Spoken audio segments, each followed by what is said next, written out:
What's going on, everybody? Welcome to episode 1146 of FloWrestling Radio Live from Austin, Texas. I'm your host, Christian Piles. I'm all by myself. All my rowdy friends are in Fargo, but I'm not by myself on this show, of course. We have the benefits of technology and the internet, and our producer, Nikki, joining us live from Fargo. I won't say the hotel, because you guys might prank call my friends, but maybe they have no shame about that. JD Raider and John Kozak. Boys, how we doing? Oh, just enjoying our time in Fargo. Well, good. Beautiful. It's beautiful here. Nice and cozy right here. Oh, one day I will be back. But you know what I'm not going to do? I'll talk. No, well, I'm not even going to talk this time. Because I've said every year for a couple of years I'm going to go back and I'll be at Fargo. And I just don't go. So I was on vacation last week. And yeah, we'll see. That's all I'm going to say. Would love to be there with you. That is a true. that is a true statement. Now you're just lying. I'm not lying. I promise. One of these days, though. But anyway, have you ever done the full week-long Fargo? Oh, multiple times. Yeah, absolutely. Okay. Probably 2 times. Well, there was definitely in 14, 15, 16, and 17. The whole thing. We didn't have enough people for shifts when I started here. It's like, no, we all go to Fargo for the whole time. So yeah, I've done it, but you know what? I need to do it again, and I'll just leave it at that. I'll believe it when I see it. Okay. All right. Where are we starting? Hey, we got to start Jax, Vito. Boys Fargo is just kind of in day 1.5. I guess juniors went this morning, but not a whole lot happening. Just like the round of 1,000, 2,000, something like that. But Jax Vito yesterday, Christian, you called it. Jax Forrest takes out Vito Arujau to give us our second high schooler on the world team. I mean, that is just so crazy that we have 2 high schoolers on our world team. Yes. I guess 1.5 because PJ's graduated. He was in high school when he made the team. He literally that is true. He called in from high school after he won from high school. No, he's a high schooler. And yeah, that's just an insane thing. And we'll probably talk about that because I know a lot of people have a lot of questions and there's a lot of interest in that aspect of it. It is historic and cool. But on the Jax and I predicted Jax to win. And part of the reason behind that, for Team USA, the margins are just so narrow generally to make a team. You have some guys like Kyle Snyder or maybe even Wyatt right now. There's real separation. But just generally, our teams it's kind of on a razor's edge to make that team, right? You think about Real Woods was last second double egg from getting bounced in the early rounds of World Team Trials, and he's our rep, right? So part of my thought was when the margins are that narrow, and while Vito's super credentialed and a world champion and a world bronze and beaten all kinds of great wrestlers, I don't think he has shown that massive domestic separation to where if someone gets really hot and is wrestling really well, is not going to be a real challenge for him. And I think when you combine that with the health consideration and that Jax has all this momentum, all this, improvement before our eyes, it made Jax kind of a reasonable pick to win this contest. And even still, it was close. I mean, match 1 was really, really close. Then match 2, it seemed like Vito didn't have much left for Jax at that point in time. But I just think for Team USA, it's so hard to make these teams. Everyone is so good. We have such depth that if there's a slight fracture in your foundation, if there's a little thing off and you got an opponent that's red hot and getting better fast and really confident, that can be enough to skew it the other way, Mm-hmm. I was giving you an opportunity to kind of party a little bit. On your pick, you took kind of a humble approach. I'm just explaining why I thought Jax was going to win. What he showed at the U.S. Open, I thought was so impressive, and then just his attack rate, his fearlessness. I feel like And a point I made on the U.S. Open show, like post U.S. Open, when I first said I'm picking Jax, was I think you need that kind of fearless chaos factor to beat Vito. Whereas I feel like Marcus a year ago, now for all we know, Marcus Blaze would have beat Vito here as well, but he didn't make it to him. But Marcus in 24, that sort of really positional style, I don't think that's a good style to knock off best Vito. But I thought Jax's sort of the chaos factor in his scrambling, which is really anytime there was an any sort of exchange on the mat, it felt like Jax was going to win it. And that's just an area where he's just pretty special. And we saw that against Seth. And Jax is, he's unbelievable. What he just did is incredible performance.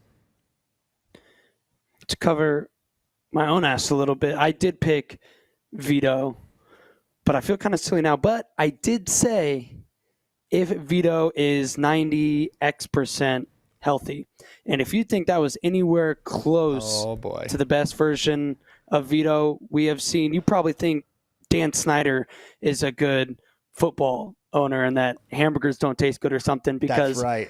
that was nowhere near the best version of Vito we have ever seen. There was clearly something off about it. It didn't even look like injury. It looked to me like weight cut, potentially.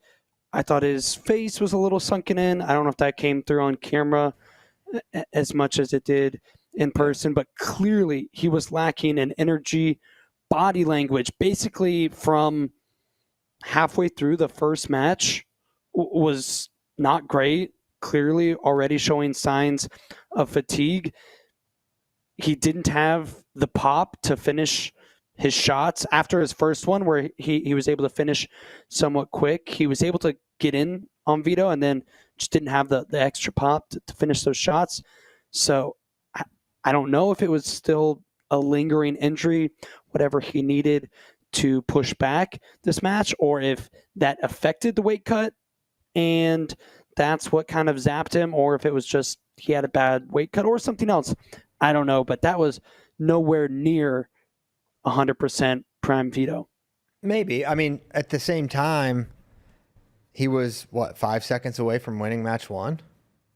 He kind of. I think that's a testament to him. Yeah. Yeah. I think Vito not being 100, it seems like pretty consensus in a lot of the comments we're seeing, especially match two, where 2 minutes to go, he's standing hands on knees. And he doesn't look like he succeeded the first match. Yeah. He was down by one with 5 seconds was the restart, and just succeeded it and looked defeated. Yeah, and so I mean, that seems more emotional and mental to me. Yeah, that's why I think it's that would be not like effect.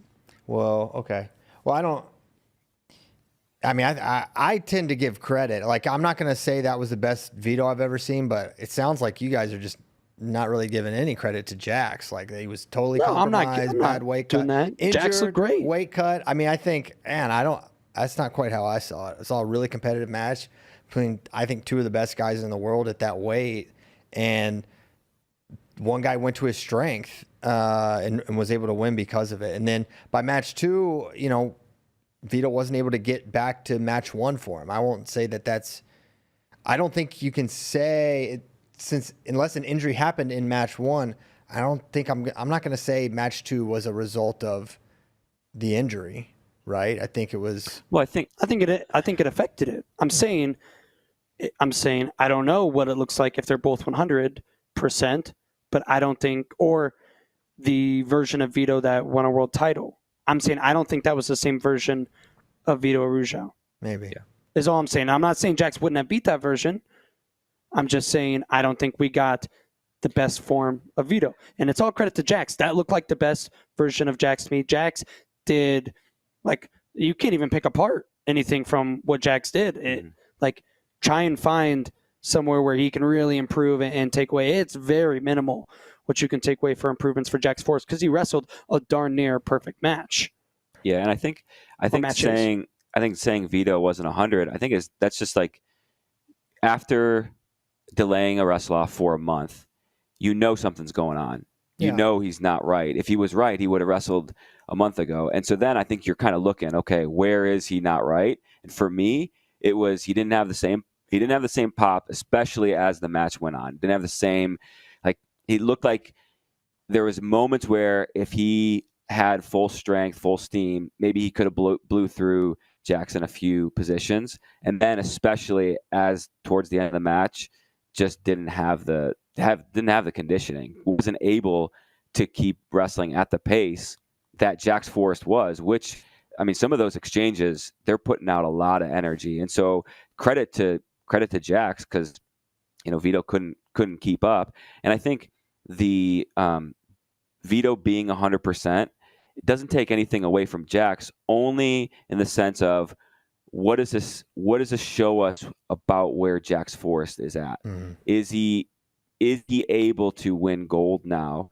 And I think that's where it kind of puts a question mark. It's like, was that the Vito that won gold in 2023? I don't know, but I still think Jax is one of the best in the world. One thing for Jax is he is going to wrestle well against people that really engage with him and give him a lot of opportunities. And he's this path. Well, look who he beat to make this team, right? He beats Seth Gross, who is a guy just in tons of exchanges. He beats Vito, very active guy. So when we get to the World Championships, how many of those guys really fit that description? Whereas internationally, these guys typically take more of a pragmatic, positional approach, and then they kind of quick strike. When they go hard and score. That is a concern. That is an adjustment. So he's gonna have to win a lot of different kind of matches. There's not gonna be a Musakayev type of guy in this field that's just gonna let the fur fly and just see who has the most points at the end. I don't see those guys at 61. Aguyev, he's gonna hold ground and quick strike score. So that's going to be the challenge for Jax. But I think, and I said this in my recap video, I feel like Jax is better positioned to medal than PJ just because of the field. I feel like this field is not, I feel like they're actually sort of not comparable. I feel like the depth at 70 versus the depth at 61 is kind of night and day. And, you've got the world champion. Ono is not in the mix. You cannot convince me that anyone replacing him is going to be within 75% of Masanosuke Ono. You're just not going to get me to believe that. Aguyev, 1 year older, still looks really small. I like Jax's length against someone like Aguyev. Aguyev is probably right now maybe the favorite on paper to win the world championships. But I'm not. I don't fear him like I once did, especially at 57. Now he's up at 61. So I don't know. I still feel like Jax has a great shot to medal, no question about it. And also, he's got 2 more months, and 2 months for Jax Forrest could turn out a completely different dude by that point in time. He's getting better and better. Yeah. Every time he goes out. And first time feel against some of these guys. I think his feel is super tricky. If you try to finish on the mat with him, he's gonna score. And I think looking at the field at 61, there's maybe I would maybe give 5 guys a chance to beat him. Aguyev, Haratunyan, Abakarov, Suda. I don't know. And then the Iranian. So, but yeah, Aguyev, Haratunyan, and Abakarov, those would be like the 3, just stylistically, that would maybe present the biggest troubles for Jax. Haratunyan scares me. I think that's a tough matchup for Jax. He's that style that's really going to slow things down. Big time slow you down. But he gets tired. You can get him tired. And Jax Isn't that who Dayton teched in 21? Trap arm, yep. Yeah. Yep. Yeah. So beat it. Man, that was weird. Beatable. Kind of weird looking at them, like right before the match. It's Dayton and Jax are the one, they're warming up together. Just just knowing like Dayton was the guy, and Now he's helping. could certainly the guy. be the guy. Yeah. Yeah, that is an interesting dynamic. So this team, to kind of, and maybe we can circle back to the wrestling. Can go any direction here, but this team, 7 first timers, a pretty unique situation for Team USA, right? And I was thinking back to 2023 Final X, where kind of once the dust settled there. After Final X, we're like, man, this is different. No Jordan Burroughs, no Thomas Gilman. Nick Lee beat Yanni, and you're like, okay, well, how does this go? And we end up, the guys with more credentials, senior level, that lost, the wrestlers that replaced them did not perform, right, or did not bring home medals, right? But I look at this a little bit differently for this group. Because it felt like, especially with Zane, maybe to an extent Chance, but like when Zane beat Thomas, no one thought, all right, this will be a good experience for Zane Richards because he's going to be a guy contending for teams for the next, quad and change. Whereas it feels like all 7 of these wrestlers are going to be in the mix to make teams, win medals, contend for Olympic spots for the next, 3 to 6 years.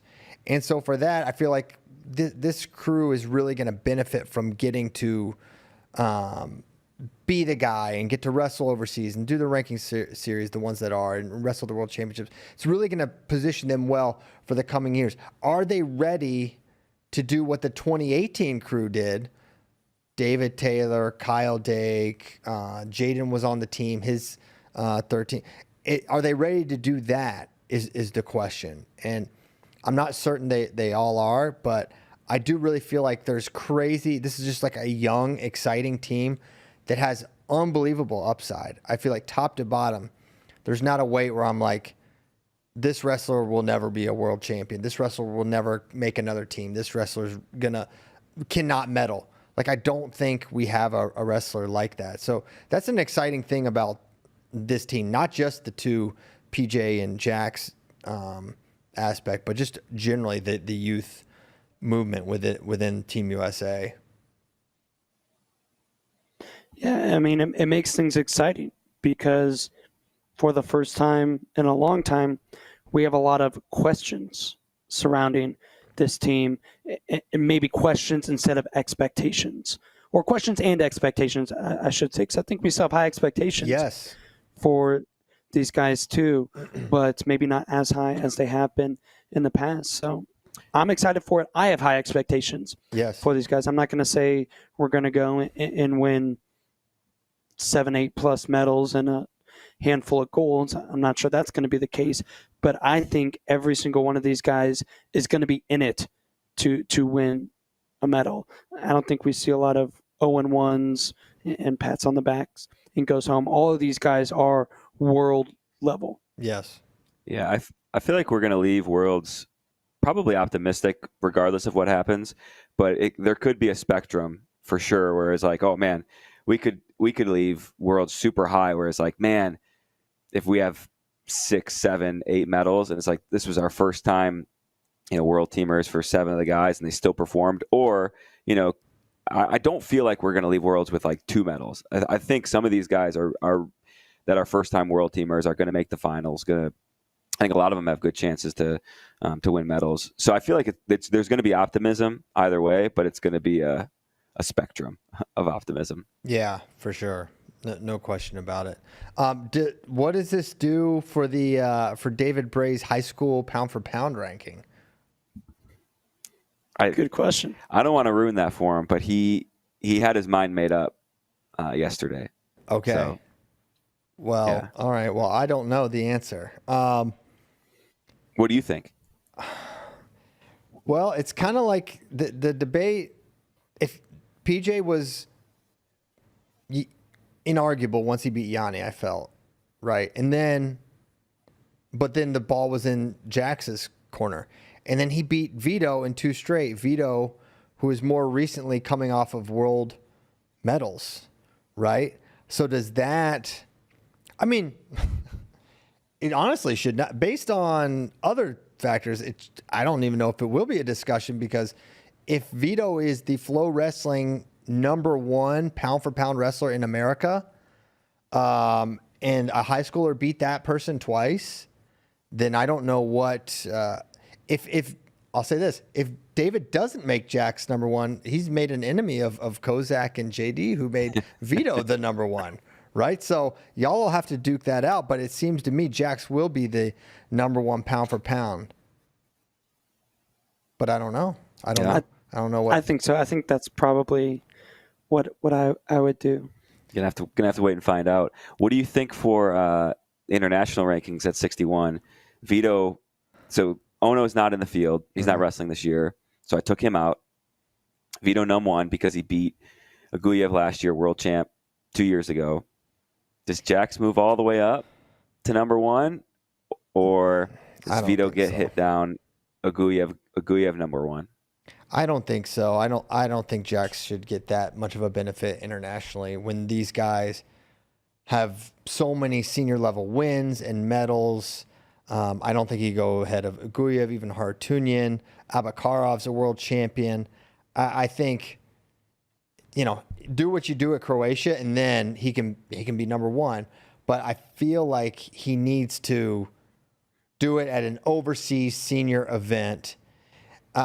Maybe this is wrong, but it feels like you shouldn't be able to bust to the #1 or a top 3 spot of international rankings based solely on domestic wins. And that's what Jax would effectively be doing. And there's just a difference, right? So I wouldn't, Jordan Burroughs was the world champion in 2022. Chance Marsteller beat him 2 out of 3 in 2023. I don't know what we did then or if we even had these, but I don't think Chance jumped to #1. And I think Chance probably had a better international ledger senior level than Jax did at that point. So I don't think you can shoot him that high. I think you move him slow. It's a big win. If he does something at the ranking series or whatever, world championships, of course, then you react, but not yet. It's kind of similar to like college rankings. If a true freshman with no college matches beats, I don't know, a returning NCAA champ with 3 years, 2+ years of data, they don't immediately jump to #1 being 1-0, right? They come in high, maybe the champion drops down a little bit. It's kind of similar. Or like for the domestic pound for pound rankings, I don't think Jax is going to immediately jump all the way up to #1, right? Vito will slide down. Not. No, right? He's going to slide down. He'll come in, jump up. Vito will move down, and it would maybe be a little bit different if Vito had been super competitive this year, at least in the domestic rankings. But when we haven't seen him since last year's World Championships, that's a notable data point as well. That there is a lack of data in the past year. How crazy is it? Yeah, what'll probably happen? No, go ahead, Kozak. With Jax, so Vito's #1 right now. Jax is 11. Bakarov's #5. Bakarov also beat Vito a couple years ago, so Vito will probably slide down, and Jax will go up to like #4, right around in there, which I think is probably deserved where he's at. Yeah, maybe even a little charitable, but I think it's cool. Yep. Where did Vito lose to Abakarov? It was the year he won Worlds. Abakarov, it was at a ranking series or somewhere overseas. Yeah. Dang. Nice. The interesting thing about this high school group, like you have PJ and Jax by rankings are the clear 1 or 2 in some order. But I have no idea. I have no read or guess who's better between Marcus Blaze or Jax Forrest. I don't know. I know that Jax proved the thing against common opponents, but if you're telling me in 3 weeks they're going to wrestle one match, I don't know who would win it in freestyle. I don't know who would win it in folk style. I don't know.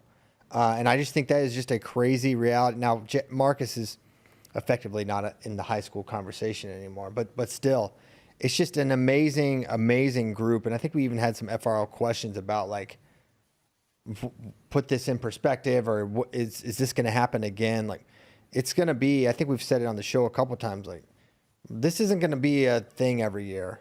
We're probably going to go years and years and years before we have a group like this. So just appreciate it. We're already seeing it drop off in like the class of 2027, 2028. Not that they're necessarily bad classes by normal standards, but the insane talent coming out of these classes is unreal. Here's my question. Should Jax Forrest go back and wrestle in high school? I'm glad you brought this up. I saw Adam Tirapelli tweet about this, and I was kind of thinking the same thing. Like, what's in it for Jax other than like, academics, like, finishing school and stuff like that. From a wrestling perspective, what is to be gained? What is, but I mean, honestly, I was thinking more like just early enroll in college. And maybe you're the guy for Oklahoma State this year. Like, that's where my head went. Because like if he just like doesn't wrestle, my thought is if he doesn't do the high school thing his senior year, but just goes and trains somewhere, I don't know if I like that. I think Jax wrestling, I think there's something at that age for like being on the competition mat and competing, even though like he's going to destroy most of the people he wrestles. Jax's tournament schedule is tough enough that he's going to be challenged. Right. So there's still probably a lot to be gained, but I would be opposed if he just went to Stillwater or the OTC and just trained an entire year and we didn't see him compete much. I think that would be not the wisest choice. But yeah, I mean, clearly Stillwater's working for Jax. So it's almost hard for me to fathom, like, not even caring about winning another Pennsylvania state title.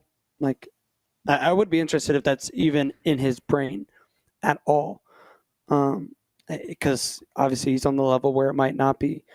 But I mean, there's also something to be said too for just like what would it be, 10 more months of just like a high school experience, and you can basically do what you're doing now where you train in Stillwater like a third of the time or whatever. It's not like you're lacking training. You're training with Bo Bassett every day too, and other Division I commits. It's not like he's in a training situation in high school that he's remote somewhere with no good coaching, no good partners. He can go train in Stillwater for darn near half the time and still have his high school experience. And just one more year of being with your family that you won't get for the rest of your life, with your friends that you won't get for the rest of your life. I think he has a girlfriend there in Pennsylvania. Go to dances, go to your high school football games, whatever. And it's like, I don't think his training's really going to be affected. So that's true. Without a dog in the fight, like, just get your 10 more months of high school experience and continue the training that is you are showing improvements on. So, and you make a good point that I want to kind of double tap, because I'm giving credit to his training at Oklahoma State, but this is all the training situation he's had at Bishop McCourt with the Bassetts and Melvin and Sam Herring and that whole crew. That is such a contributing factor to what we just saw, and a huge part of it in that training environment. So I definitely don't want to minimize how important that's been for Jax's ascent to what he's become. Yeah, you mentioned like just wrestle in college next year. It's like kind of get your mind running a little bit, and there is something too. It's like, man, Jax is he's one of the best in the world right now. And we've seen more and more. It's like, man, you're on top, you're good. Maybe it's the time. Like, in the back of David Taylor's mind right now, is he thinking, like, maybe it'd be nice if we had him in the lineup next year as an option. That is kind of that's normally the train I drive too, where I'm kind of anti-red shirt anymore. If you're ready to go, smoke him if you got him. Yeah, this is not just anti-red shirt. This is This is an anti-diploma. You know what? Just have them fax it to you. You got to get your diploma to get into college, or at least a GED. True. That I think he's going to need more than a GED to get into college. But, we'll look into it. Oklahoma State lets anybody in. Yeah, there you go. So, yeah, it'd be interesting. I think it'll happen one of these years. Tony Ramos has been talking about this, like wrestlers reclassifying up. It happens in other sports, in basketball, all the time. So I'd like to see it one time. It'd be fun. I'd like to see it at semester, like a dude's wrestling in high school or whatever, and then like at semester break, he just graduates early and just joins like Iowa or something and wrestles the second semester. That'd be incredible. I feel like that will happen at some point. That would be so hype. With the level we're getting at. Yeah. Dang. Now, okay. Maybe I'm pivoting now. That's kind of what I want to see now, almost. Man, yeah, I want to see it too, but I don't think it's being discussed. But it is an interesting conversation. Like, what is he going to benefit from this senior year? But there's still a lot that could benefit Jax, that's for sure. All right. If there's nothing else, Jax, Vito, Team USA related, we can get to 174 quarter century team. Yeah, good crew. The final four: Chris Pendleton, Ben Askren, Zahid Valencia, Carter Starachi. That's chronological order. This is one where I feel like normally there's a pretty, and maybe you guys will think there is, a clear one or two, like a pecking order. I don't really see it here. I don't see a clear one. Like, part of me feels like, Zahid might beat all these dudes. Ben's the best of the bunch, but Pendleton owned Ben, and Starachi's the four-time. Like, I can kind of see it all directions here for all four of them. Yeah, this one's tough, and I don't know. It's always tough comparing different eras, right? Like, would this guy beat this guy? Well, sure, maybe, but you also have to kind of compare them against the field a little bit, right? When we're talking about a 20-year difference. And what do you favor? Do you favor getting it done at nationals more times, or do you favor dominance throughout the career? And now, one question. So Ben had, 8 college losses, but 6 or 7 were to Pendleton? Yeah, all but one was to Pendleton, I believe. All but one were to Pendleton. So I kind of like, he only lost to 2 guys in college, right? So that's kind of where I judge it. Not necessarily like, oh, you had 7 or 8 losses. It's like, it's kind of 2 losses. Sort of, yeah. Right. That's kind of how I looked at it. But in the same token, is anybody going to pick Pendleton over Askren? Probably most people. I mean, that would be. I think a lot of people. Well, like in terms of a like career award, like this award, I bet vote Ben got way more, especially now. Yeah, for sure. I mean, I voted for Ben. Right. Yeah, I don't care. Right. Do I think, But another guy in here literally owned him. So if you want to do who would win argument, I'm a hypocrite. We saw it play out. Yeah. A bunch. Yep. You could say, not final form for Ben, but at the same time, it feels like that matchup Ben was still really, really good when he was losing to Chris Pendleton. Now, did he get better? I would say certainly, but that's what's curious about it. I feel like and then Zahid, he'll probably finish 4th here just because I think he's kind of caught in the middle. He had some losses, to Mark Hall, and, I'm wondering how that gets viewed. And then his senior year, even though Did he only lose? He lost to Mark his freshman year. And Daniel Lewis, right? Where did Lewis beat him? Was that in a duel? That happened, right? Or am I making that up in my brain that they just had a close match? Let me look. He lost to Daniel Lewis. Got pinned. Yes. Oh, yeah. He got pinned in the duel. But I think, aren't those the only two people that beat him in his career? Yeah. Yeah. So he's kind of like in the same if you don't count boat his redshirt year, of course. David Taylor as beat Ben. him. He lost to David Taylor at Midlands. Yes, yes, he did. And Hayden Zilmer. That was the red shirt year. Hayden Zilmer's wild, but he had a better record against his main opponent than Ben. Mark Hall. Certainly. Yeah, that's true. Right? That is true. He had two losses to Hall and one to Daniel Lewis. Because he lost to Mark on the headgear pull, and he lost to him at Rack Hall. And wasn't there Correct. something Mark weird about Hall that one? played- It was like That one, it was like not very close. It was no, he kind of broke. four He to broke. nothing. Mm-hmm. and so here's kind of how I weighed out Zahid versus Carter. Because I bet a lot of us, maybe myself included, thinks like the best version of Zahid would maybe beat the best version of Carter. But I think you kind of have to take consistency into this vote, right? Because that affects a career, right? Or how you should view something. Every time Carter Starachi stepped out on the mat, you knew what version of Carter Starachi you were getting. Well, that can't be said for Zahid. He lost to DJ Washington in his first match, and then he also, he was kind of picked apart by Michael Kimmer at Big Tens. Now, His last 2 years. Right, his last 2 years at 174, he won. But I mean, I think if you're gonna kind of not factor that in, Zahid's last year he was really good. I think undefeated. He beat Mark Hall kind of bad in the All-Star and at NCAAs that year.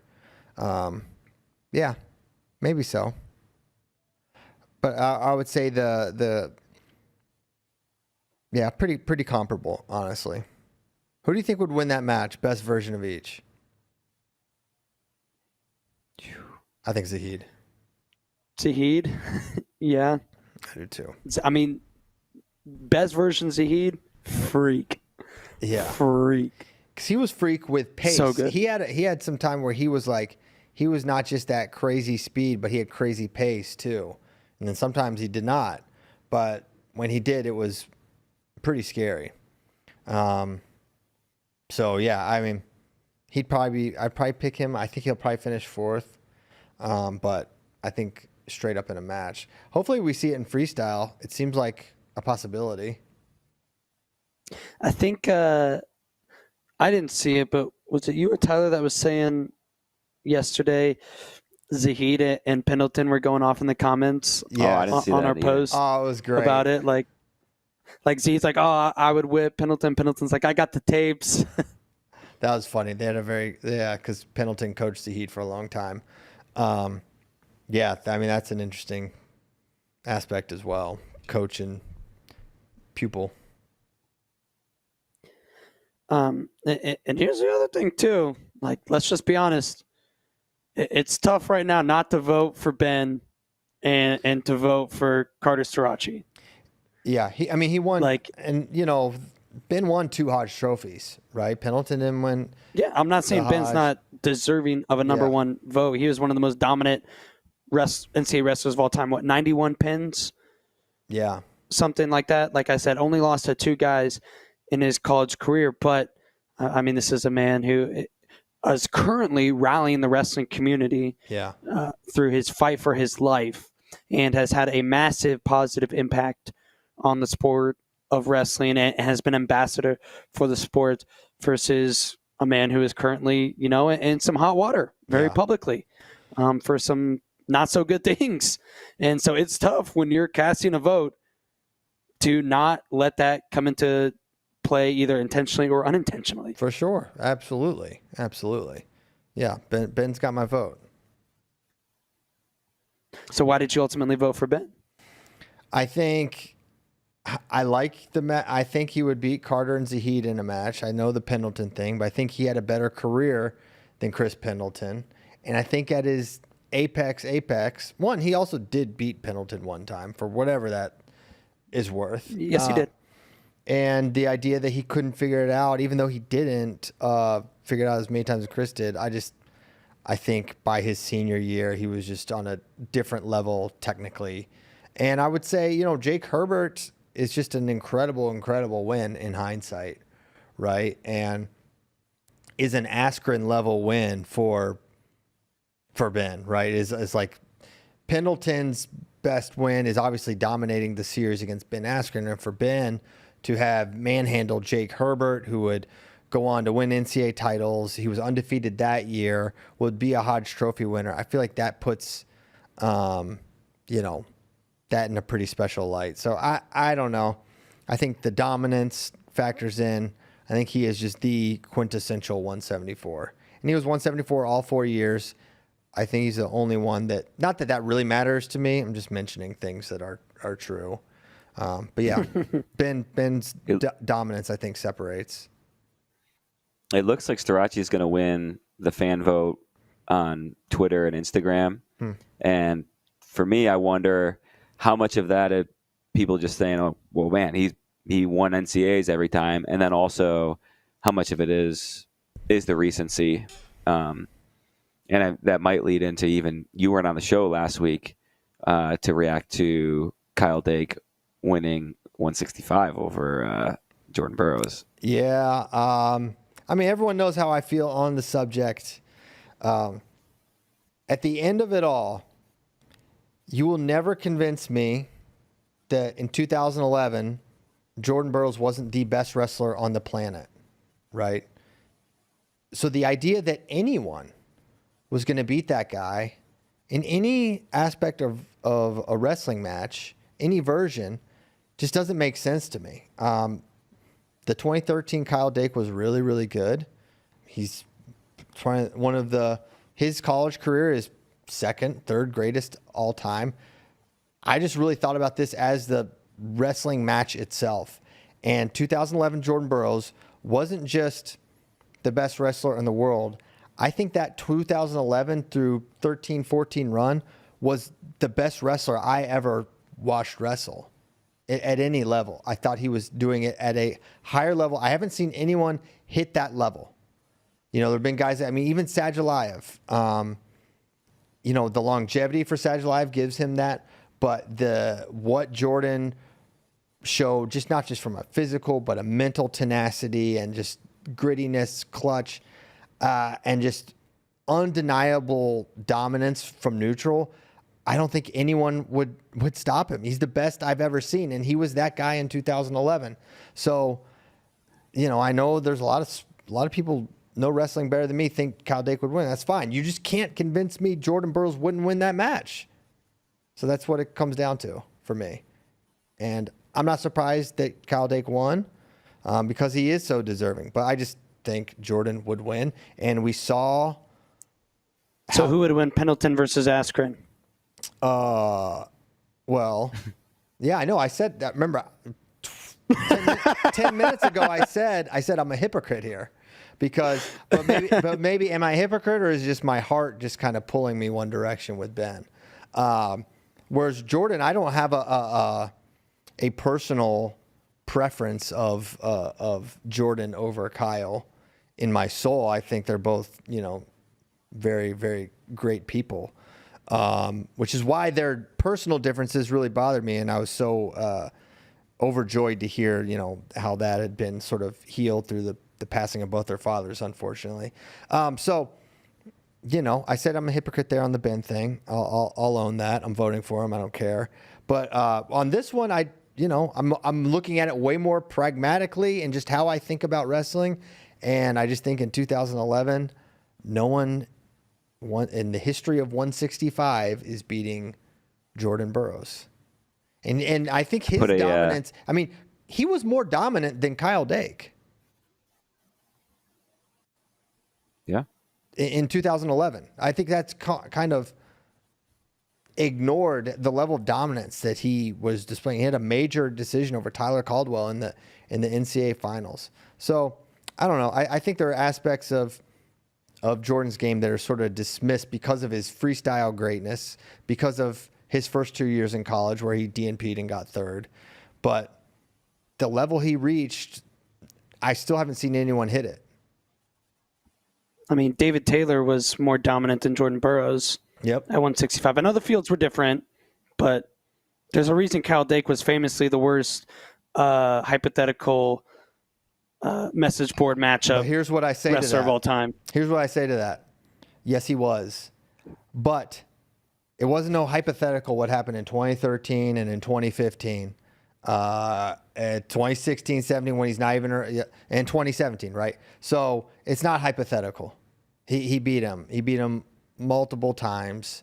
It was from 2013. We had to wait until he got one win in 2017, and it was 21 before he won a series. So it's with David Taylor. That's true. David is more dominant than all these guys. David Taylor is probably the third or fourth most dominant wrestler ever in terms of bonus rate, right?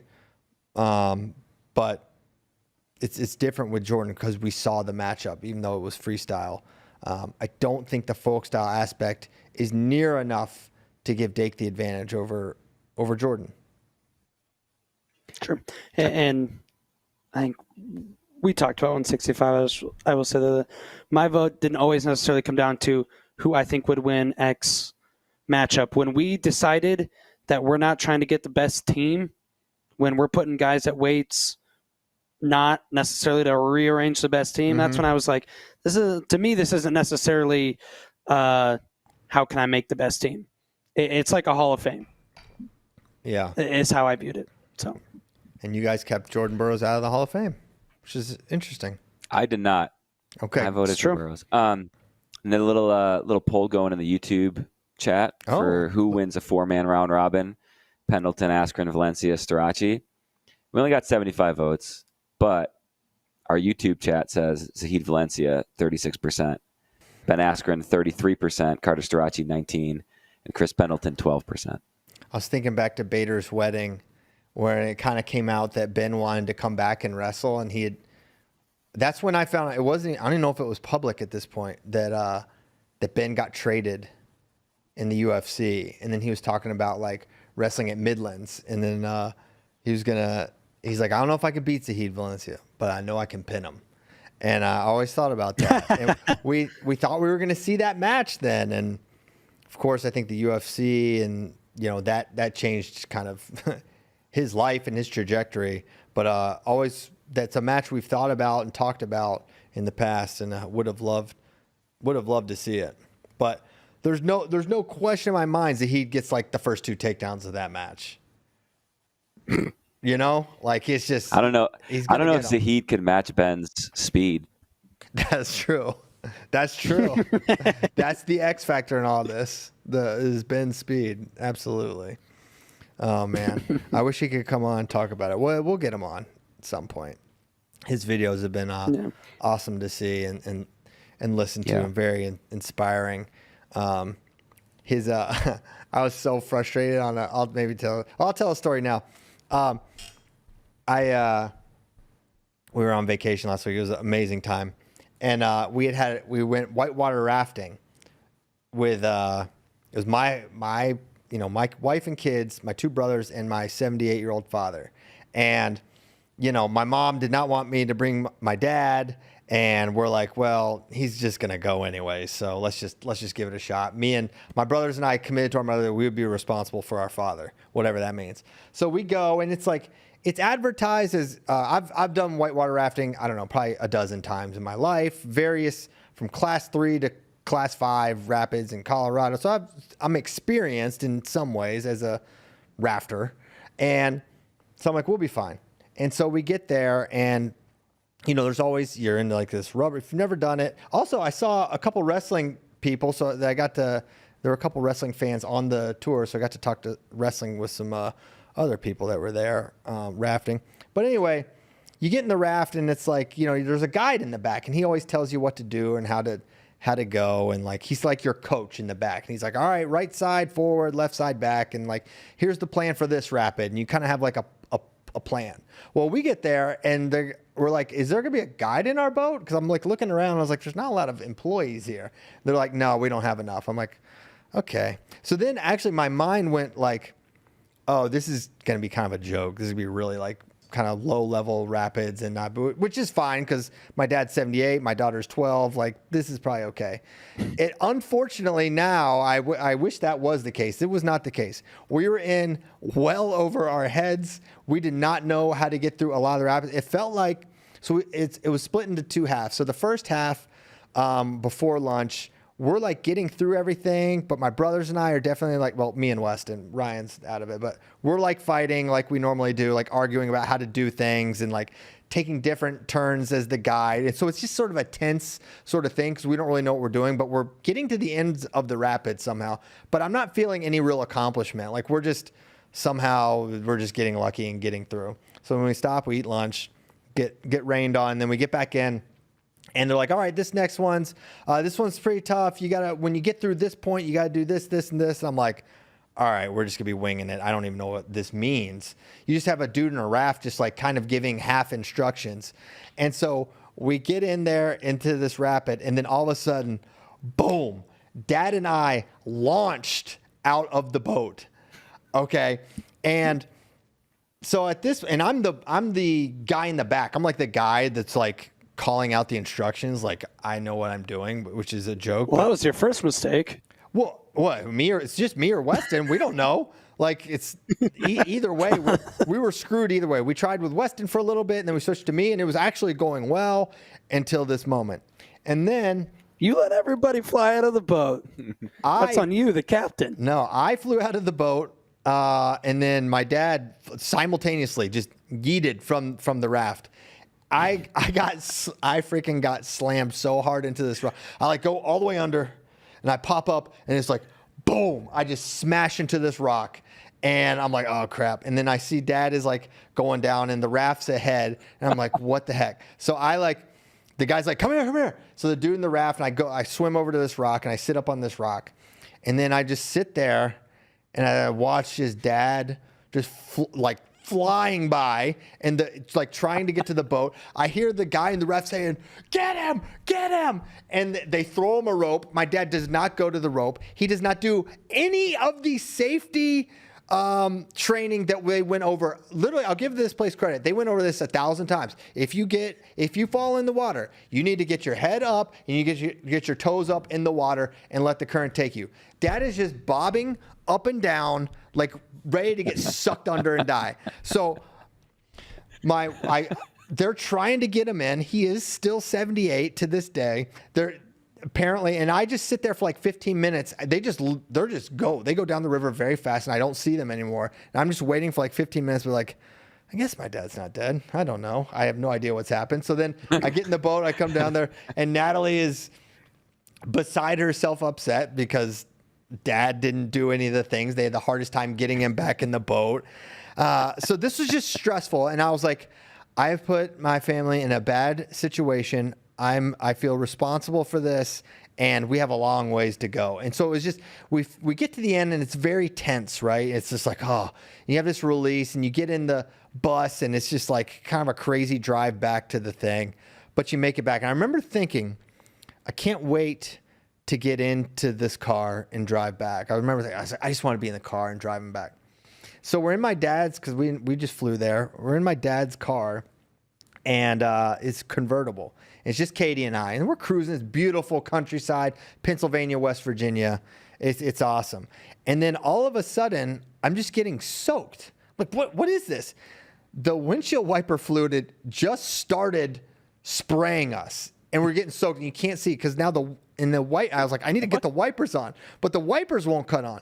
So then I'm like pulling over, because I literally cannot see anything because for whatever reason, the stuff's spraying and I can't get it to cut off. So I pull over and I can't get the car to do anything, cut off, stop the thing or whatever. And I got so mad. I said a bad word, and I was so frustrated with this stupid car and that this is happening, and there's no cell service. My brothers are way ahead now. And so we're like on the side of the road, and I look a sight. I get out of the car, I slam the door, and I look up, and there's just like this family just up the driveway talking. I'm like, oh gosh, I have to talk to these people, and I look a mess. I'm not even wearing a shirt, and I gotta go up and try to use their phone because we don't have cell service.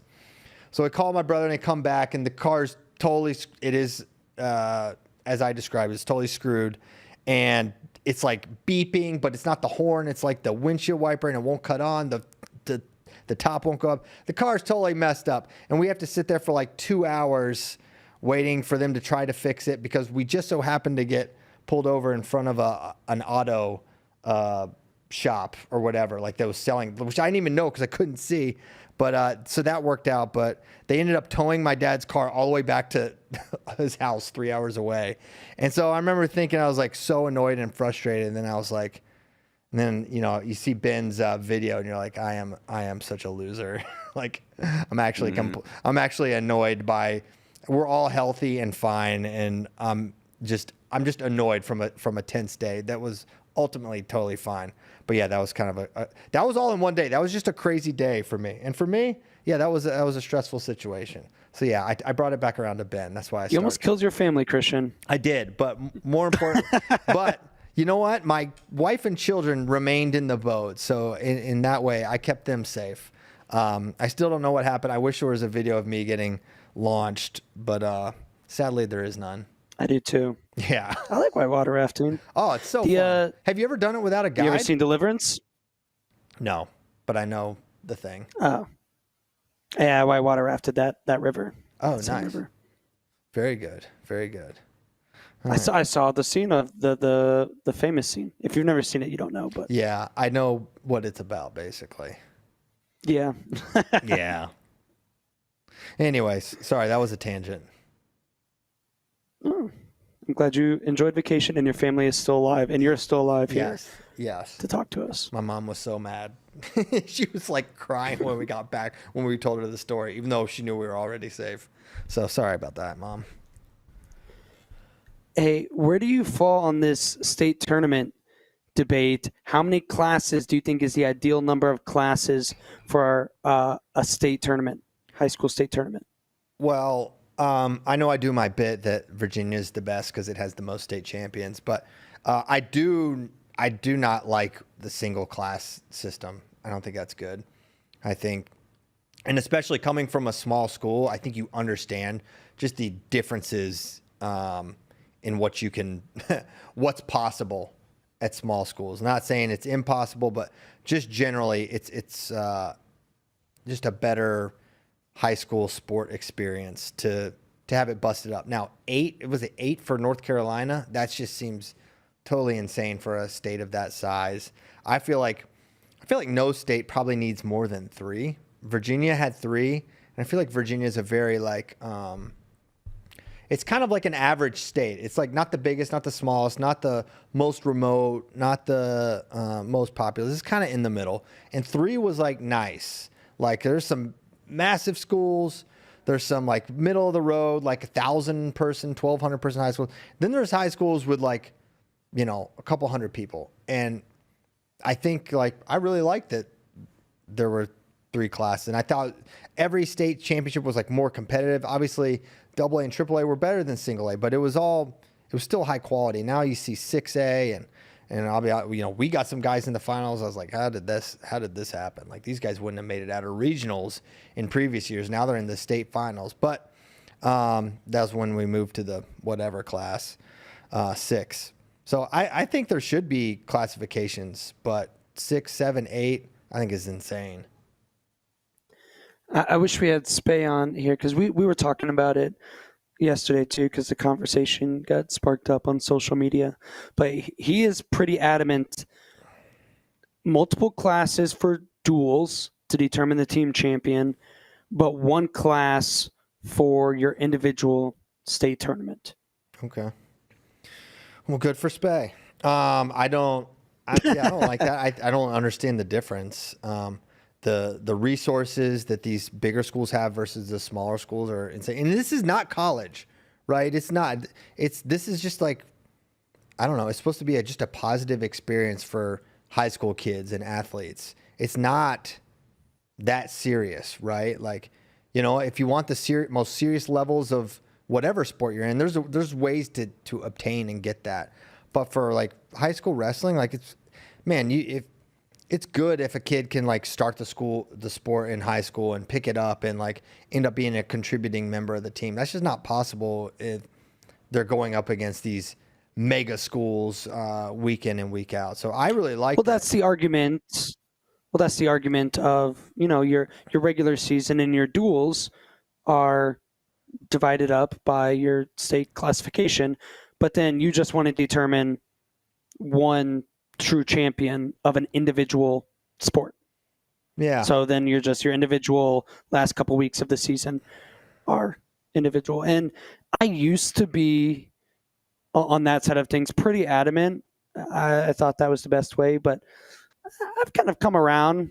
Maybe I've gotten softer as I've gotten a little bit older, but that kind of like what you were saying, where I think maybe the point of high school sports for 90 to 95% of high school athletes isn't necessarily for, okay, who's the one best person in the state, at this. And so do I think maybe it's a good thing if X amount of wrestlers get that experience?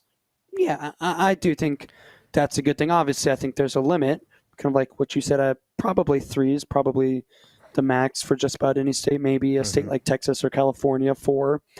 But I think that's probably best. But I definitely don't feel strong about it. And like I used to feel strong about, you should do one class for the individual and multiple classes for duels to determine the team title. I do think it's a good experience for both, but I understand too where do your normal schedule by classification and determine the team champion by classification at a dual tournament or dual state championship, and then determine your individual champion with one class. Yeah, I don't. But then also, what would we have to talk about as fans? Yeah, I just don't understand. That's part of the fun debate as a fan. Who would win, the 2A champion or the 3A champion? Yeah, exactly. But I just don't understand the difference between a team dynamic and the individual, because it's the individuals feed in. So I don't understand why it would. Okay, we want to do it by your school size for duels, but not individual, because it's the same thing. Well, theoretically, your school size shouldn't matter for an individual. Oh, it certainly does. Yes. Coaching, teammates, partners, resources. I know, I agree. It all feeds into the individual, just like it feeds into the team. So no, I agree, and I concur with you. I'm just saying, people who argue the other way will argue it's an individual sport. You want to talk about track. You call yourself a state champion, but this person literally ran, a second faster than you, and the same could theoretically be said for wrestling, right? Where you call yourself a state champion, but this person is better. Like, it shouldn't matter, but it does. Yeah. Okay. Just like a Division I national champion has more resources and accessibility to coaching and training partners than a Division II or III for sure. AI. And we separate those individually and team-wise. Yes. Cool. Yes, we do. All right. Should we get to before we get to questions? I want to shout out our friends at Nike Wrestling. Kozak, you got I'll hold it. the sweatshirt on here. I've got the shoes. The set's all different because it's just me, and so you can't see the Nike Inflict 4s as prominently. But they're here. Look at it. Go ahead, JD. That's right.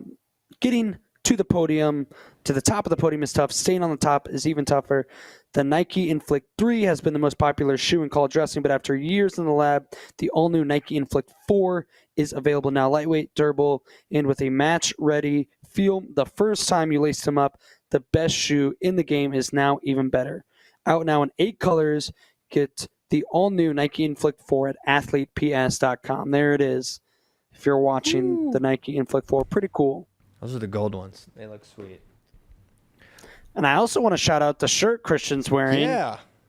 That FloWrestling shirt. You can get it if you go subscribe to FloWrestling right now during Fargo Week for an annual subscription. That's right. Make sure you sign up now.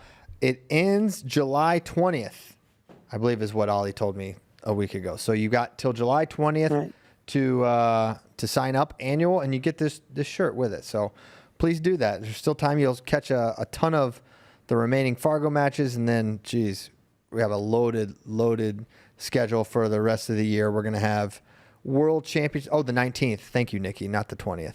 It ends the 19th, so you have a couple more days yet where you can sign up. We're going to the World Championships, an amazing college slate this year. FloWrestling Night in America is going to be incredible. Who's number one? Pennsylvania State, Iowa State, and on and on and on it goes. So get an annual now. Get the benefit of a free T-shirt along with it. So, yeah, good reminder, JD. Yep. And to watch, I want to shout out the Fargo schedule. This afternoon here in 2 hours, 16U boys men's freestyle will get underway. Still the early rounds today. Juniors was in the morning. Tomorrow, quarters, semis, and finals for both juniors and 16U goes down. And then there's a day off, a beach day, beach wrestling, if you're into that sort of thing. And then Greco after that. Women's was in the first half, so they're all wrapped up. A couple Fargo notes. You see the move taking over Fargo? This butt bomb? Oh, yeah. Dude, it's the first thing. I opened Twitter, and it was right there. I was like, this is going to pop off. Like, it's just so, I mean, it's hilarious. It's one of the funniest exchanges I can ever recall in wrestling. Shout out to the Florida coach that came up to me and was like, hey, I'm sure you get this all the time, which we do, but he's like, this, you got to see this and maybe post this. And I'm like, all right, here we go again. You know, I get all these kids coming up to me all the time, like, oh, post me on Flow, post this, look at this. And I saw it and I was like, oh, no, I actually have to clip that out and post that. Unbelievable. What a gift. And, yeah, that is how a lot, I mean, what, there's 30 mats or whatever it is at Fargo. Like, you can't see it all. So, yeah, please, when that stuff happens, we welcome those tips. That's what we need. It's got to be good, though. It's got to be good, or like I said, or I get a lot of kids coming up, and it's not great. It's got to either be good or whatever that was. This is not good. It's just hilarious and just like, yeah, correct. So it's got to stand out a little bit. And if you haven't seen it yet, this kid he gets behind in kind of quad pod position, lifts the opponent up. He's like going for 5, and then the Florida kid who's about to get launched, is what it looks like, reaches down, grabs the New Jersey kid's legs, pulls him up, throws himself back, and just butt bombs himself onto the New Jersey kid's ribs. And then the kid's just like laying there flat. Yeah. He lifts his legs up like the walls of Jericho or something and picks up the pin. Yeah. And then JD keeps the edit going for like 5 seconds, and the kid's just laying on the mat, hopeless. Poor guy. He got up and shook hands. Yeah. I got up. I left that in there to show that he got up and he wasn't injured. Yeah. But he shook hands. Wow. Well, shout out to that Florida coach for the tip. Yeah. Shout out to both wrestlers because it takes 2. Yes. A couple other kind of Fargo notes from the girls' side before we get into questions. Tiana Fernandez, she's the real deal. I'm excited to see. You know, she is not Jax level, obviously, but she's approaching like Jaden James. I feel like is a good comp. A little bit younger. She did both 16U and juniors. Dominated her way through both brackets. Was the only girl that did both age groups because the tournaments are simultaneous. Right? It used to be a really popular thing for the girls to do both because it used to be one tournament than the other, so it was easy. She literally, they had to switch the final order for 16U. She went first match for 16U finals, and then went over and did juniors too. She was 16U, OW, dominated juniors. She went like, 12-0 or something, and all techs or pins, and only let up 2 points in one match the whole tournament. Dominance. Yeah. How long before she's going to be contending for senior team spots? She's got to be old enough for. Yeah, I know. She's still too young.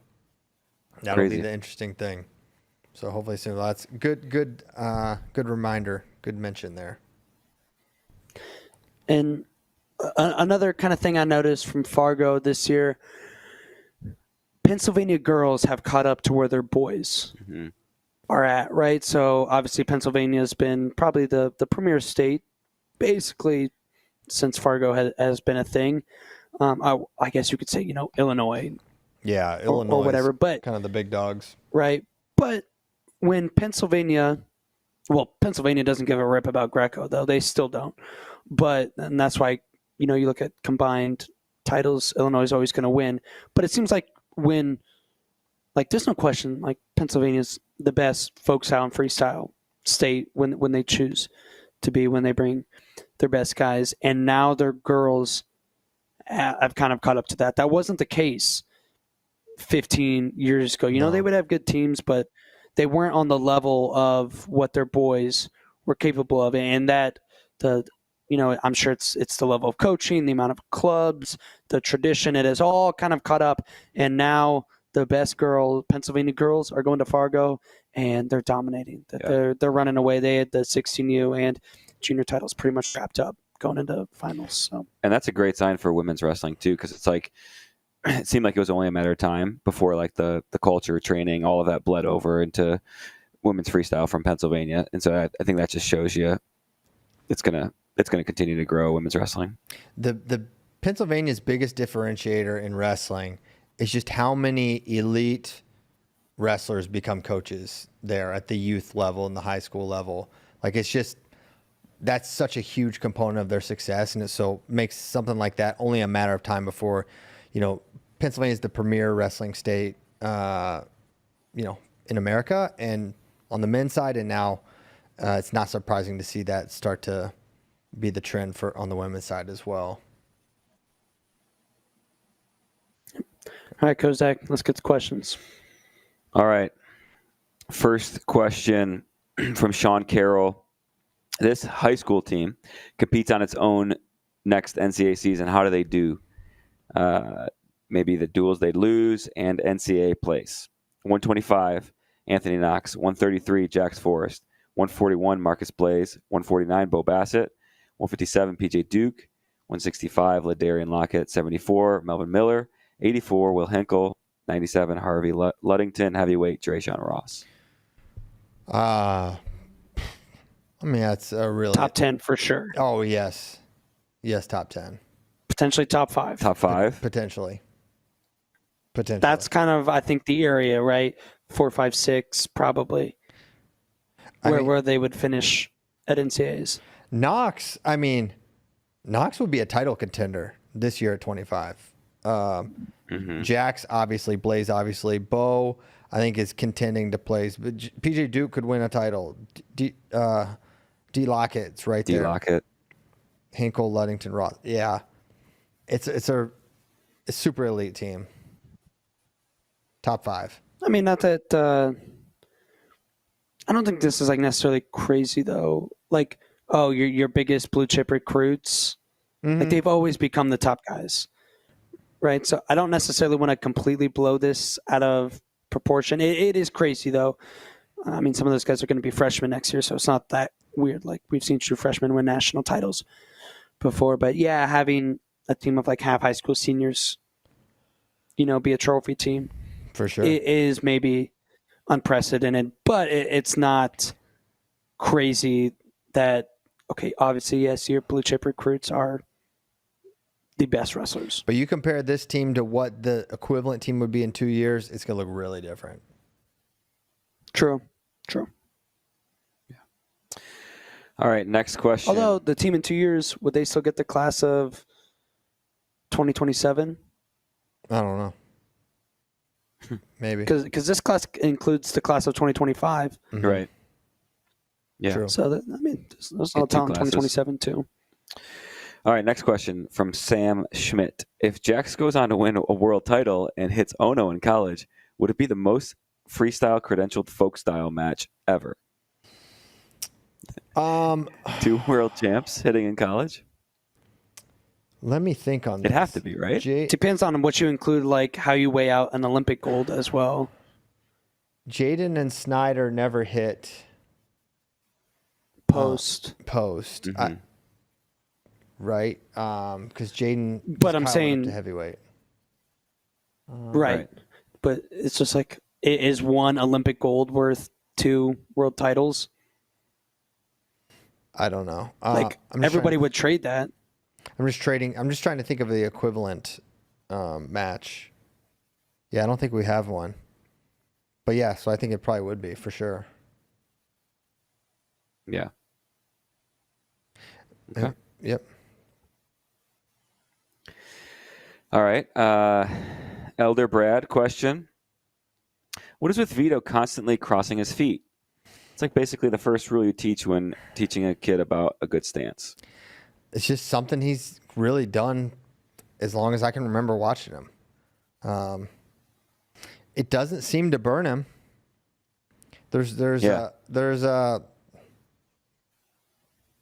Yeah, I don't know. He's you'd have to ask him. I just think it's something he does. It's not, I don't know if he even thinks about it when he does it, but maybe he's like setting a trap, like trying to get someone to fire when his ankles are crossed. Because ultimately, if you can't time when they're going to cross, then, you can't necessarily capitalize on it. But it's just something he does. It is weird, though. There's a lot of stuff like that elite guys do that basically just comes down to when your elite rules can be broken, right? Like, here's your base, here's your foundation. You can say all this, but you know what? Sometimes certain people can break these rules. It doesn't mean necessarily you should, but maybe there is a rule you can break, right? Or sometimes it's a certain technique. Like, I hate how Tazudinov, if you watch him, he shoots double leg and he finishes off to the same side his head is on, which is just like super lazy. I'm calling Tazudinov lazy, right? But I would never teach a kid to finish a double leg that way, right? But it's kind of like, oh, body type, whatever. Like, some things can just you can just make it work, especially when you have elite athleticism and feel and experience. Yeah, just like all those guys that can finish, it's a little different. Maybe you don't think it's as founded, but those guys that would take shots and just be beyond extended, hips on the mat, flattened out, and just, it's not necessarily how you would teach to finish a single leg, but at certain levels, that's just how you got to do it. Or some guys who have unconventional stances, right? Like your Aiden Sinclair, who's almost standing straight up and down sometimes in his stance. Like, how many times when you were coaching have you said, like, stance discipline, like bend your knees, put your head in there? But some guys can break rules. This would be a fun project. Like, who are the top rule breakers of like just the foundational, day one, the things we teach kids in the first, couple of years of their wrestling training. Like, who breaks all those rules? Vito's up there. I feel like Dake does some stuff too. Dake crosses his feet. Yeah, he crosses his feet. Seth Gross. Yeah, he's upright. Seth Gross hates sprawling. Yeah. Famously. Yeah, what did he say? Was it sprawling or what? Stuff in the head? Head hands defense. No. Or something. It's not, he had a video too. He had something with giant. It was laces down. Laces down. So I think laces down's good, but I liked what Seth. I would say laces out. Out, Dan. All right, good question. I think Wyatt Hendrickson breaks a lot of rules. Yeah. I'll say that. Goes nuts. Yeah, he just goes crazy. Go ahead. Okay. Next question. Who are some dark horse team trophy contenders from NCAA Wrestling Info? I think there's a lot. Lehigh's kind of the fun one. A lot of people are saying just because they're never really. Are they even a dark horse now? Yeah, honestly, that's kind of my point. Like, so many people have said it that it's like it's not even like the cool answer.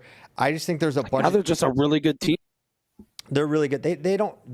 Everything has to hit for them. I don't look at them as like a top. Like, if Ron Crookham not wrestling in the finals, and if Stanich isn't like top 3 or 4, like everything has to. Nathan Taylor. Seymour. Kelvin Griffin has to get a couple pins. Yeah, exactly.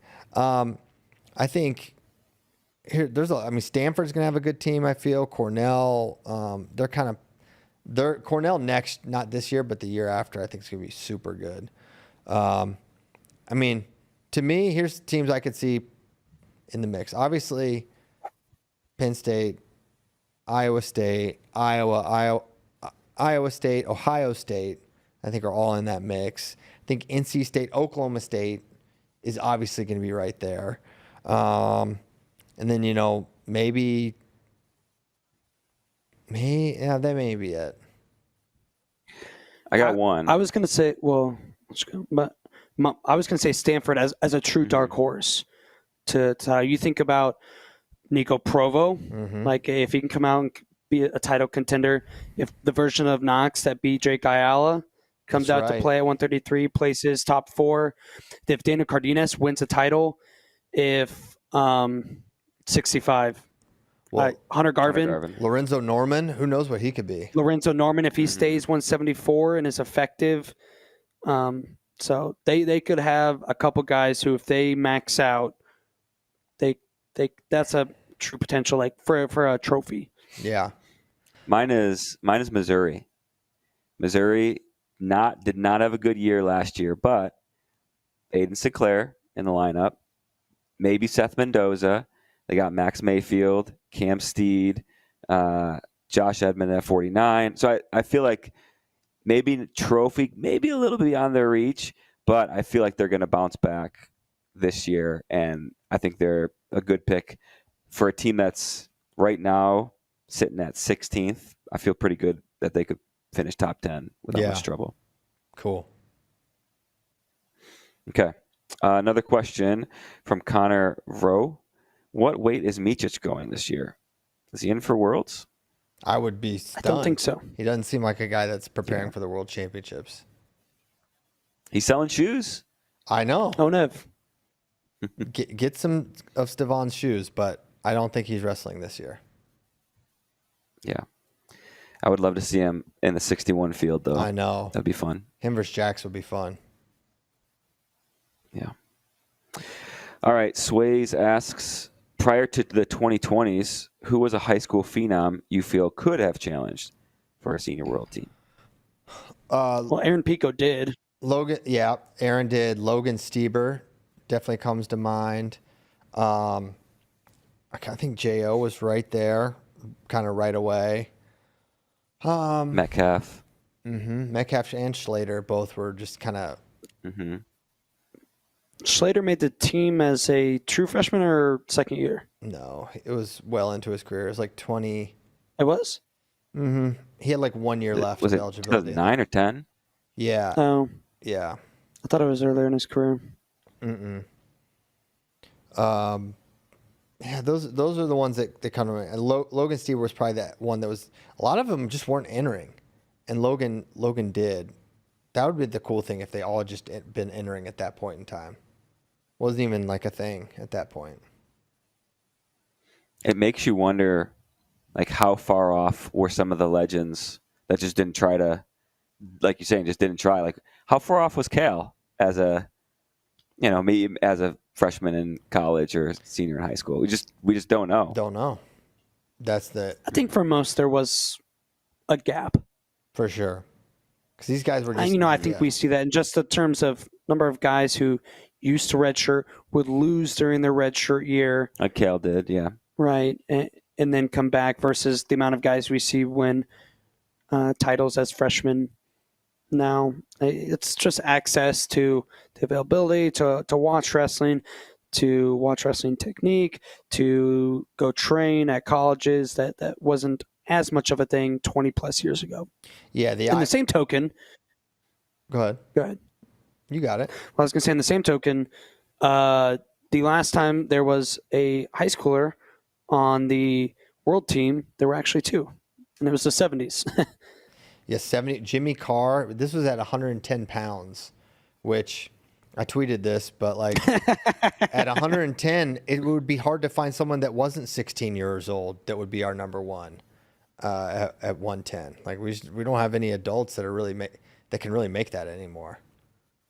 Like Correct. They don't exist. What was the other weight? You don't have high school upperclassmen that can make that anymore. Honestly, these kids are all eating. It's terrible. Not good. Not in Iowa. Not in Hamilton. What, South Hamilton High School? That's right. That's right. They weren't eating there. All right. Actual Cannibal, who there was an actual cannibal sighting in Fargo. It's true. David met him. Yes. Pointed What? him out to me. He's a real person. Yeah. That's not good. Is he a wrestler? He said, come over sometime. He said, come over sometime. We'll have dinner. Yeah. No, thank you. Yeah. So he asks, would this version of Vito even have made it to Final X if he had to go through the Open or the trials? Great I question. Think no. I don't think so. It's one of the holes in the system I think you could point to. I like it. I like the system, but everything has weaknesses, and this is one of them. But I think you still wind up with the best guy, right? Jax proved what he needed to prove. Mm-hmm. And why it would especially have been tough for Vito is we saw him fade, right, in match 2. Like, having to run the gauntlet Jax ran at the U.S. Open would have been tough for him because match 1 he showed he's right there. So he very well, that version of Vito could very well be number 2, number 2 on the ladder, right? He was right there. But could he do 3 or 4 tough matches in one day at the U.S. Open? That's where it's going to be tough. Or would have been tough for this version of Vito. Yeah. This might be a silly idea, and I know it's completely unrealistic right now, but I kind of like each match. Like I like the focus on Jax Vito. Like it was just on them, as a the professional wrestling cards are coming in the conversation more. I feel like that could be a way to do it, to whereas like there's one high profile, high stakes match that happens, similar to how we had with one. I guess unless you did it like 10 back to back days, yeah. Because you can't have one wrestle off for a team that is competing at the same date as another that is weeks apart. Mm-hmm. Yeah. Yeah. I don't know. I just like more. I like more events that like mean something. That there's meaning behind it. Sure. There's a world team behind it, and yeah, I don't know. It's just something I was thinking about. Absolutely.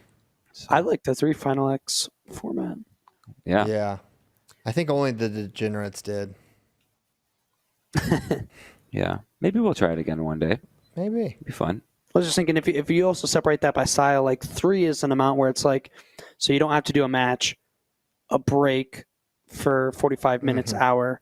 Match 2, it's like match, that match, break was weird. match. I didn't even understand it. What are we breaking for? What can we do in this break? You have to give them rest. What do you mean? Who needs rest? No, they don't. We don't. Vito clearly did. What do you mean? No. You can't wrestle back-to-back matches. No. He means for the Final X. Final X. Oh, yeah. I thought you were talking about the wrestle-off. Yeah. No, I mean, he had an adequate rest. That made sense there. You can't wrestle him. No. But yeah, I just meant Final X. Like, it was just sort of a pointless break. I didn't quite understand it. So he couldn't go out and do anything. It was just, it was kind of a tweener. But anyway. Mm-hmm. All right. One more question. Okay. 2 more questions here. Jesus is KOK asks, do you think Ono regrets not going to Worlds since we all know he would smoke Jax? I don't think Ono is not going to Worlds because he doesn't think he's going to win Worlds. He just dominated the field beyond, so I don't think he's like, I'm going to sit this one out because I'm not sure I can win. It's other reasons, right? He's at Penn State. He's learning folk style, I would presume. It always sounded like, the level of competition is not a factor for Massa and why he's not competing. And yes, he would be a big favorite against anyone at 61, including Jax. Do you think Jax matches up with Ono like better than anybody else? Or do you think Marcus or like? No, I don't think so. I don't see. You don't think? What? Ono's finishes are all they're everything's all up in the air. Like I don't see how I don't see him getting moved. I think Massa controls all the ties. He could use his snaps or his underhooks. I just don't see. I just don't see it. No, I don't. Jax is really good at taking the action down to the mat, though. Yeah. So that would be like the interesting thing to think. Like, could he could he find a way to get Ono down there and mix it up? But first crack, I don't tough. think anyone's ready for it. Only Spencer, the freak of freaks, could really do anything with him. And I also put Spencer in perspective a little bit too. Who, him keeping it that close with Ono coming up in weight, yeah. So I thought that was impressive. Anyway, is that it? I think so. Did we do That's it.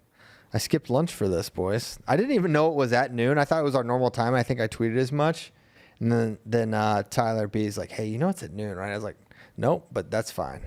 And I'm glad you guys knew. So, I should mention before we depart, not next Thursday, Gable Steveson will be just in this room right here with me doing the show, just one-on-one.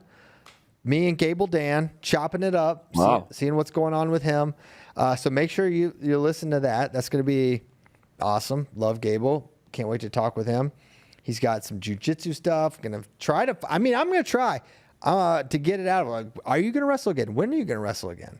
So yeah, we'll learn what Gable's been up to. MMA, jiu-jitsu, wrestling, and a lot of questions to ask him. So I can't wait for that. So make sure you're tuning in for that. You guys got anything else before we say our official goodbye? Nope. Tune into Fargo. Tune into Fargo right now. Thank you guys so much for listening. Thank you to our friends at Nike Wrestling, athleteps.com. Get all the latest Nike wrestling gear.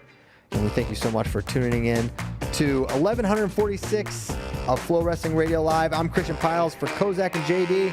We'll see you next time. Thank you.